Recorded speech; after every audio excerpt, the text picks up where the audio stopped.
How to fix ghost touches on iPhone. Well, to fix ghost touches on iPhone, you want to first try simple solutions. That includes cleaning your screen. Make sure your screen is clean and there is no any prints on them. As you can see, mine has print on it since I've been using it, but you want to clean it. You also want to restart the iPhone, and if you're using any cases or protectors, you want to remove that and check if your issue is fixed. If that fails, you want to update your iOS or reset all the settings.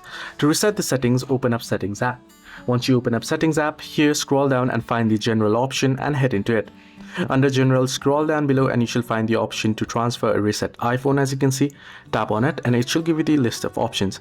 Tap on Reset here again and it shall ask you what you want to reset. Simply tap on Reset all settings and proceed to reset it, and that should fix the issue as well. If the issue persists, it's likely a hardware problem requiring an Apple repair, so you want to visit your nearest Apple store and give for a repair. Hope this video was helpful. Do like and subscribe as well.